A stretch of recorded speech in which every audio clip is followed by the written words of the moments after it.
piye Bu hasilnya? Walah apa? Anak dhewe iki jan bijine kok ora karu-karuan eleke. Neng sekolahan kok gawe masalah terus. Malu ya Pak. Kira-kira jawaban suaminya gimana? Lah ibu ki piye selama iki lek ngatur anake? Ibu tuh gimana lek didik anak? Bayangkan seandainya suatu hari ibu-ibu habis ambil rapot lalu berkata hal yang sebaliknya pada suami.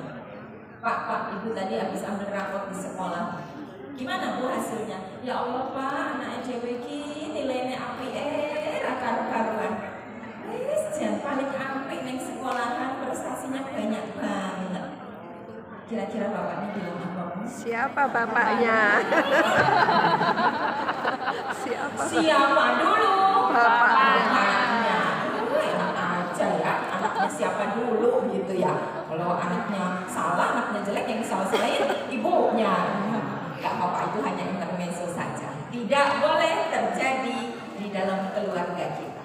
Bahwa tugas tanggung jawab ini adalah tugas tanggung jawab bersama. Ayo Bapak Ibu, saya ingin membagi semangat parenting saya untuk mengajak Bapak Ibu semuanya memilih menjadi orang tua yang mau belajar untuk bisa jadi yang terbaik bagi putra putrinya. Boleh saya dengar tepuk tangan semangatnya deh bagi kita semua. Nah, ternyata begini, keputusan untuk memilih menjadi orang tua seperti apa itu ternyata tergantung dari apa tujuan kita. Jadi kalau Bapak Ibu bermimpi punya anak-anak yang baik, itu tujuannya punya anak-anak yang baik. Maka syarat utamanya adalah Bapak Ibunya dulu yang harus baik. Itu syarat wajib di dunia parenting, ini ilmu paling mendasar.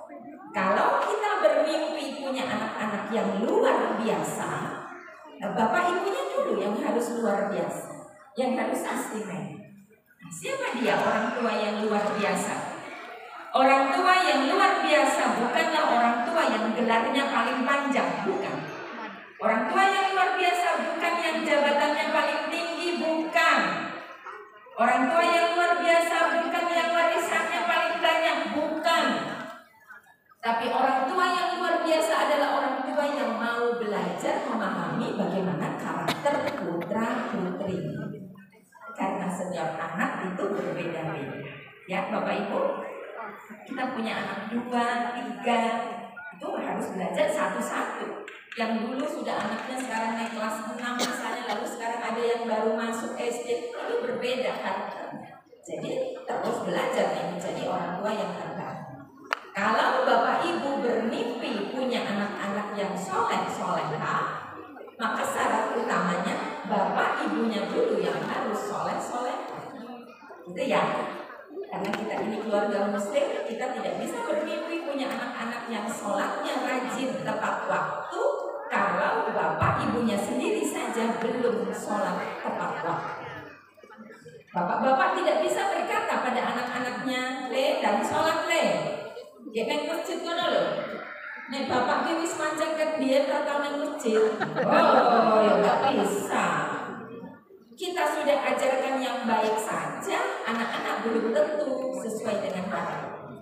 Ya, ibu-ibu minta tolong yang bermimpi punya anak perempuan yang tertib menutup auratnya, maka ibunya dulu yang harus ajarkan tertib menutup aurat. Ini yang sering terjadi Bu Yuli, ini PR buat kita ya di SD Muhammadiyah. Jangan sampai anak-anak sekolah rapi memakai jilbab, diantar sekolah naik motor, naik mobil, tapi ibunya yang nganterin aja nggak pakai jilbab.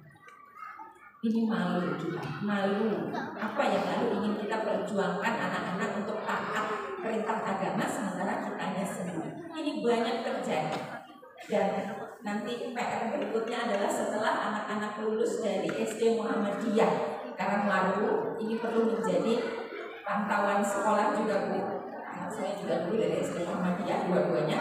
Yang banyak terjadi adalah kenapa ketika sudah lulus SD, anak-anak masuk ke SMP terbaik, ke SMA terbaik, tapi lalu anaknya yang perempuan aturan lepas jilbab. Sayang banget kalau kita berpikir itu kan dulu karena di SD-nya diwajibkan. Nanti ketika masuk SMP, SMA ya kalau anaknya belum siap ya nggak apa-apa deh nggak pakai jilbab. Rugi. Percuma masukin ke SD Muhammadiyah yang harusnya kita di sini apa tuh? Sami'na wa ata'na. Aku dengar, aku taat. Perintah memakai jilbab itu sama seperti perintah sholat. Bukan dengan kalimat kamu sudah siap atau belum. Kamu suka atau enggak? Enggak bisa kita seperti itu. Jadi ya anaknya wajib, dan ini banyak terjadi. Mentang-mentang SMP-nya nanti ke SMP negeri, SMA-nya negeri, lalu merasa lu nggak boleh jilbab nggak apa-apa. Belum siap ya udah nggak apa-apa. Ya, ini PR kita bersama. Bapak Ibu semuanya, sekali lagi, kalau ingin punya anak yang baik, maka Bapak Ibunya dulu yang harus baik. Hari ini saya diminta oleh Bu Yuli untuk bicara tentang karakter. Berarti kalau kita bermimpi punya anak yang karakternya baik, maka orang tuanya dulu yang harus berkarakter baik. Begitu, tarik nafas yang panjang. Kita ucapkan istighfar bersama-sama. Astagfirullahaladzim. Kalau nyuruh anaknya disiplin, ya Bapak Ibunya dulu yang harus disiplin. Kalau meminta anak untuk jujur, Bapak Ibunya dulu yang harus terbiasa jujur. Gitu ya Bapak Ibu semuanya. Oke. Yang sedang kita lakukan saat ini adalah kita sedang menjalin sinergi dengan ketiga ini hal Tripusat Integrasi Pendidikan. Jadi untuk membuat anak berhasil itu dibutuhkan tiga hal ini untuk saling bekerja sama. Sekolah, masyarakat atau lingkungan, dan yang utamanya adalah kita sebagai pemeran utama di dalam keluarga, orang tua. Sebaik apapun sekolah yang kita pilih, sehebat apapun kepala sekolahnya, sekualitas apapun guru-gurunya, kita tidak bisa melakukan yang namanya pasrah bongkoan. Mentang-mentang sudah bayar SPP, lalu bilang, Bu Yuli, anak saya sekolah di Karangwaru. Saya mau nanti ketika anak saya lulus, anak saya menjadi anak soleh, soleha, rajin, tertib, disiplin, pintar, bertanggung jawab, peduli, dan lain sebagainya. Saya serahkan semua ya ke Bapak Ibu guru. Maka Bu Yuli bisa dengan tegas menjawab, "Nyun sewu Bapak Ibu, mboten saged." Tetap saja dibutuhkan kerjasama dari kita.